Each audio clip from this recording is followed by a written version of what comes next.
Malaki ang pagkakaiba ng mga babae sa lalaki pagdating sa paggalang. Halimbawa, pag ang babae ay tinawag kang kuya o tito, yan ay nagbibigay respeto at paggalang sa iyo dahil pakiramdam niya, ikaw ay di hamak na mas matanda sa kanya. Pero pag tinawag kang tito, huwag ka nang umasa pa.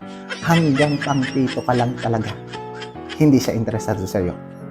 Pero pag ang mga lalaki, pag ginamit ang salitang ate o tita, hindi yan panggalang.